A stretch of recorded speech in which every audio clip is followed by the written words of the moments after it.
Hello my dear teachers, welcome to handbook academy. My dear teachers, ఈ క్లాస్లో మనము 148ని ప్రధాన కారణాంకాల లబ్ధముగా రాయండి అంటాడు. ప్రైమ్ ప్రొడక్ట్ మెథడ్ ఏమని మాట్లాడుకున్నామండి? Prime product 148 is equal 2 into 74. ఎలా రాస్తున్నాం సార్ అంటే ఇక్కడ చూడండి, 148ని 2 into 74గా రాసుకోవచ్చు. 74ని మళ్ళీ ఏం చేశాడు? 2 into 37 రాశాడు. అంటే చూడండి, 148ని ఇలా తీసుకొచ్చాడు, 274 తర్వాత 237 అని రాశాం. చూడండి, ఇది ప్రధాన సంఖ్య, ఇది ప్రధాన సంఖ్య, ఇది ప్రధాన సంఖ్య. అంటే ఏదైనా ఒక సంయుక్త సంఖ్యను ప్రధాన సంఖ్యల లబ్ధముగా రాయడమే ప్రధాన కారణాంకాల లబ్ధం. ఓకేనా? దాన్నే ప్రధాన కారణాంకాల లబ్ధముగా చెప్తామండి. 148 ఒక ప్రధాన కారణాంకాల సంఖ్య. ప్రతి ప్రధాన కారణాంకము ఘాతాంకాలకు 1 కలపగా వచ్చు సంఖ్యల లబ్ధం అని గమనించవచ్చు. అంటే number of factors of a number. ఎన్ని నెంబర్స్ ఉన్నాయి ఫ్యాక్టర్స్? ఈ జనరల్ కాన్సెప్ట్ అనేది నేను ఓరల్గా చెప్తాను. ఇక్కడ అకాడమిక్ టెక్స్ట్ బుక్ లో మీకు ఇచ్చినటువంటి కాన్సెప్ట్ ఎంత సార్ అంటే జస్ట్ కారణాంకాలను కనుగోవడం. కానీ ఇప్పుడు నేను చెప్పబోయేటటువంటి కాన్సెప్ట్ చూడండి, పోటీ పరీక్షల రీత్యా మనం మాట్లాడుకోవాలి కాబట్టి ఏదైనా ఒక సంయుక్త సంఖ్య, ఎగ్జాంపుల్ గా 36 కనుక మనం తీసుకున్నట్లయితే దీని నుంచి మనం ఎన్ని క్వశ్చన్స్ రెడీ చేసుకోవచ్చు సార్ అంటే ఒకసారి చూడండి. సో మొదటి ప్రశ్న ఏంటంటే, ఈ సంఖ్య యొక్క కారణాంకాల సంఖ్య ఎంత? Number of factors of a number. కారణాంకాల సంఖ్య ఎంత? ఇందులో మళ్ళీ బేసిక్ కారణాంకాల సంఖ్య ఎంత, సరి కారణాంకాల సంఖ్య ఎంత, ప్రధాన కారణాంకాల సంఖ్య ఎంత? ఓకేనా? ప్రధాన కారణాంకాల సంఖ్య ఎంత? ఇలా మాట్లాడుకున్న తర్వాత మళ్ళీ 5వ ప్రశ్న ఏం మాట్లాడొచ్చు సార్ అంటే, మొత్తం ఎంత? కారణాంకాల మొత్తం ఎంత, తర్వాత బేసిక్ కారణాంకాల మొత్తం ఎంత, ఆ తర్వాత సరి కారణాంకాల మొత్తం ఎంత, ఇంకోటి కారణాంకాల లబ్ధం ఎంత. సో ఇలా మాట్లాడుకోవచ్చు సార్. ఈ 8 రకాలైనటువంటి ప్రశ్నల గురించి మాట్లాడతాం. అందులో ఇది సెక్షన్ 1గా, ఇది సెక్షన్ 2గా మాట్లాడుకోవచ్చు. చూడండి, ఫస్ట్ సెక్షన్ 1 గురించి మాట్లాడుకుందాం. సెక్షన్ 1 చాలా సింపుల్ కాన్సెప్ట్ తీసుకుంటాను. ఉదాహరణకు 12 అనే నెంబర్ని తీసుకుంటాను నేను. ఇప్పుడు ప్రధాన కారణాంకాలకు సంబంధించి సరి కారణాంకాలు, బేసిక్ కారణాంకాలు, కారణాంకాల సంఖ్య, ప్రధాన కారణాంకాల సంఖ్యను ఫైండ్ అవుట్ చేయాలి అంటే మై డియర్ టీచర్, ఇప్పుడు మనం ఏం చేయాలి సార్ అంటే, ఇచ్చినటువంటి సంయుక్త సంఖ్యను ప్రధాన కారణాంకాల లబ్ధముగా రాయడం నేర్చుకోవాలి. సో మీరు ఆల్రెడీ నేర్చుకున్నారు. ఎలా రాస్తామండి? 12 రాసేటప్పుడు 12ని ఏమని రాస్తున్నాం సార్ అంటే 2 6 12. ఇక్కడ 2 6 12. మళ్ళీ ఏం చేయొచ్చు? 2 into ఈ సంయుక్త సంఖ్యను ఏం రాయొచ్చు సార్ అంటే 2 3 రాయొచ్చు. అంటే ఈ 12ని మనం ఎలా రాసాం ఫైనల్గా అంటే 2 square into 3గా రాసాము. It is important. ఇప్పుడు చూడండి మై డియర్ టీచర్స్, నేనేం రాస్తాను? ఫస్ట్ 12 యొక్క కారణాంకాలు రాస్తాను తల్లి. 1 12 జాగ్రత్తగా వినాలి. 2 6 12, తర్వాత 3 4 12. ఇక్కడ వరకు వచ్చాయి కారణాంకాలు. ఇప్పుడు నాకు ఇందులో ఫస్ట్ ఏం కావాలి? Number of factors of a number ఎంత అంటే 1 2 3 4 5 6 సార్. 6 ఉన్నాయి.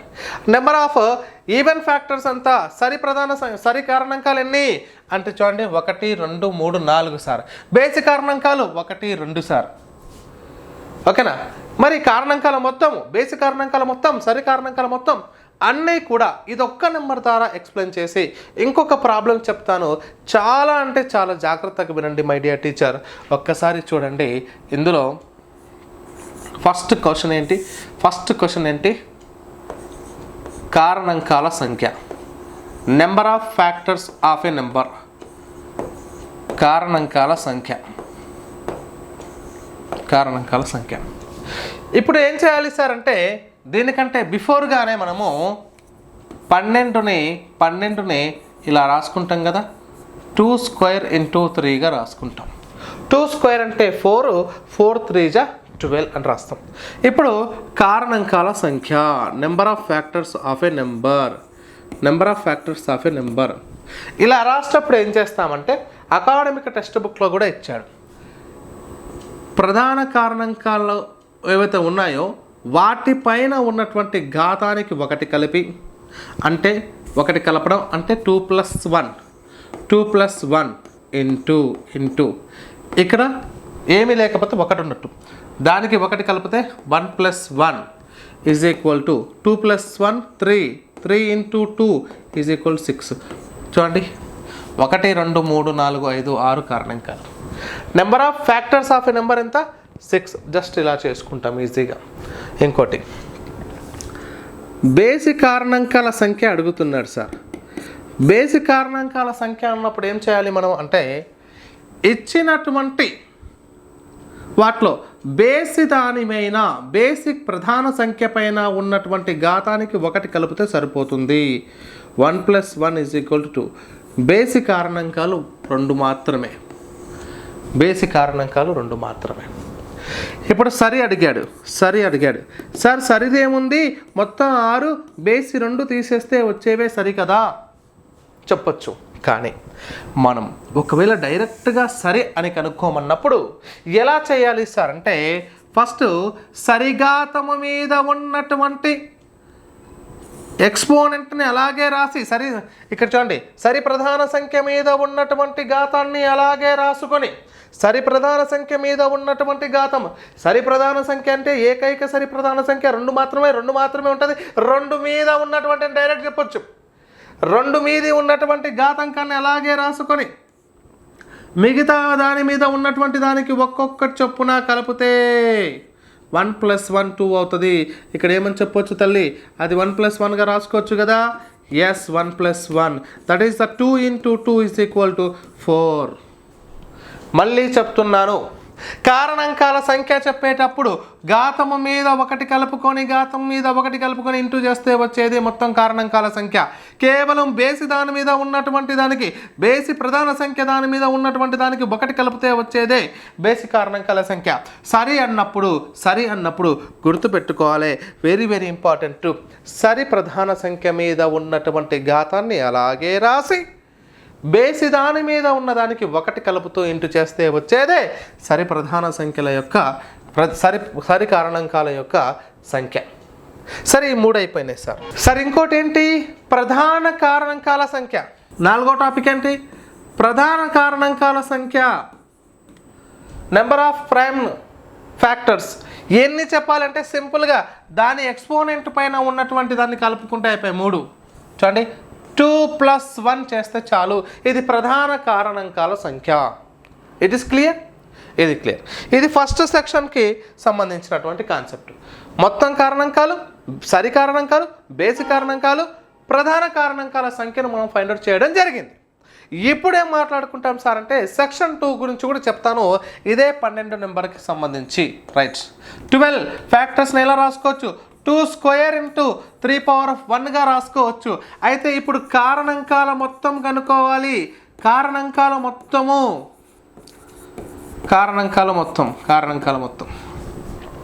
సో కారణాంకాల మొత్తం ఫైండ్ అవుట్ చేసేటప్పుడు ఏం చేయాలి సార్ అంటే, సింపుల్గా ఇక్కడ ఈ కారణాంకాల మొత్తం, బేసి కారణాంకాల మొత్తం, సరి కారణాంకాల మొత్తం రాసేటప్పుడు మై డియర్ టీచర్ ఈ దాన్ని ఏం రాసుకుంటాం సార్ అంటే 2 power of 0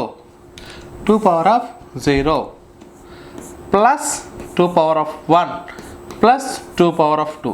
ఎక్కడ వరకు ఉందో హైయెస్ట్ 2 power of 2 వరకు, అక్కడ వరకు 0 నుంచి ఆడ వరకు వెళ్ళాలి. ఇది ఒక్కటి గుర్తుపెట్టుకోండి షార్ట్కట్. 2 power of 0 ఏదేదో ఫార్ములాస్ ఉన్నాయమ్మా దీనికి సంబంధించి, అదంతా అవసరం లేదు మనకు, అది అనవసరం తల్లి. ఓకేనా? సో ఇప్పుడు చూడండి, 2 power of 0 plus 2 power of 1 plus 2 power of 2, తర్వాత ఇంటూ ఇక్కడ 3 power of 0 plus 3 power of 1. ఇప్పుడు మీ అందరికీ తెలుసు a power of 0 is equal to 1 అనే సంగతి. కాబట్టి ఇక్కడ 2 power of 0 అంటే 1, 2 power of 2 అంటే 2 power of 1 అంటే 2, 2 power of 2 అంటే 4 ఇంటూ 3 power of 0 అంటే 1, 3 power of 1 అంటే 3. సో ఇవి రెండు అన్ని కలిపితే 7 into 4 is equal to 28 is your answer. అంటే 12 యొక్క కారణాంకాల మొత్తం ఎంత? 28. సార్ ఒక్కసారి కూడండి సార్, ఫ్యాక్టర్స్ ఆఫ్ 12 చేయండి సార్. 1, 12, 2, 6, 3, 4 కలపండి. ఇప్పుడు చూడండి, ఇది 12, 6, 18, 18, 4, 22, 22, 3, 25, 27, 28. ఎస్, ఓకేనా? ఇది ఆ 12 యొక్క కారణాంకాల మొత్తము.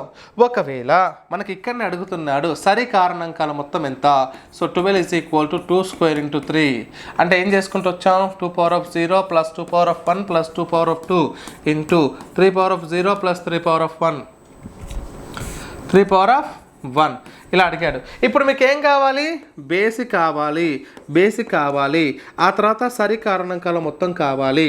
సార్ ఒకటే గుర్తుపెట్టుకోండి, ఎప్పుడైతే బేసి అన్నప్పుడు ఏం చేసాం, బేసి కారణాంకాల సంఖ్య అన్నప్పుడు బేసి మీద ఉన్నటువంటి ఎక్స్పోనెంట్కు 1 కలిపాం నెంబర్ ఆఫ్ ఫ్యాక్టర్స్లో. ఇప్పుడు ఏం చేయాలి, బేసి కారణాంకాలు అన్నప్పుడు ఇది ఒక్కటే తీసుకోవాలి, 3^0 1 + 3 = 4. This is the sum of the hard factors of 12. What is the factors of 12 here, 1, 2, 3, 4, 6, 12. So బేసి కారణాంకాల మొత్తం 1 + 3 దట్ ఈస్ 4. ఓకేనా మై డియర్ టీచర్? సరి కావాలి అన్నప్పుడు చాలా ఇంపార్టెంట్. సరి కావాలన్నప్పుడు చాలా జాగ్రత్తగా వినాలి తల్లి. ఒకటే కాన్సెప్ట్, సరి కావాలన్నప్పుడు సరిలో ఉన్నటువంటి 2^0ని స్కిప్ చేయండి. సరి కావాలన్నప్పుడు సరిలో ఉన్నటువంటి 2^0ని స్కిప్ చేయండి. చేసి మిగిలినంతా 2^1 అంటే 2, 2 స్క్వేర్ అంటే 4 కలపాలి కదా, +4 ఇంటూ ఇదంతా ఇది అలాగే రాసుకోండి, 3^0 అంటే 1, 3^0 అంటే 1 + 3^1 అంటే 3. చూడండి ఇది స్కిప్ చేసి 2^1 అంటే 2, 2 స్క్వేర్ అంటే 4 ఎంత అవుతుంది, 6 × 4 = 24. ఏమొచ్చింది, బేసి కారణాంకాల మొత్తం 4, సరి కారణాంకాల మొత్తం 24 వచ్చింది. ఓకేనా? It is clear? ఓకే. ఇప్పుడు ఇంకొకటి ఉంది సార్, ఇదే 12 యొక్క ఏమడుగుతున్నాడు సార్ మనకు, కారణాంకాల లబ్ధం అంటే 1 × 2 × 3 × 4 × 6 × 12 చేస్తే ఎంత వస్తుంది అని అడుగుతున్నాడు సార్. ఓకేనా? ఎలా చేయాలి చూద్దాం. ఇప్పుడు ఒక చిన్న కాన్సెప్ట్ ఏంటంటే, చిన్న ట్రిక్ మాదిరిగానే బట్ చిన్న ఫార్ములా, K అనేటటువంటిది రాసుకుంటూ, K అంటే ఇచ్చినటువంటి సంఖ్య whole power of number of factors by 2. K అంటే ఏంటి, ఇచ్చిన సంఖ్య. N అంటే ఏంటి, నెంబర్ ఆఫ్ ఫ్యాక్టర్స్. సో 12 యొక్క నెంబర్ ఆఫ్ ఫ్యాక్టర్స్ ఎంత, 2 స్క్వేర్ ఇంటూ 3 అనగా, సో ఇక్కడ ఏం కనిపిస్తుంది, 3 కనిపిస్తుంది, ఇక్కడ ఏం కనిపిస్తుంది, 2 కనిపిస్తుంది, 6 అవుతుంది. ఇచ్చిన నెంబర్ ఎంత, 12 ఓల్ పవర్ ఆఫ్ 6/2 అంటే 12 ఓల్ పవర్ ఆఫ్ 3 అనగా 1728. వాటి లబ్ధం ఎంత, 1728 అంటే 12³ వచ్చింది అని అర్థం. ఇక్కడ ఏం చేస్తామండి చూడండి, ఇక్కడ ఒక 12 ఉంది, ఇంటూ 2 6 12, 3 4 12. చూడండి 3 12s వచ్చాయా లేదా, ఎస్, వాటి కారణాంకాల లబ్ధం. ఇవి 8 మోడల్స్ అమ్మ.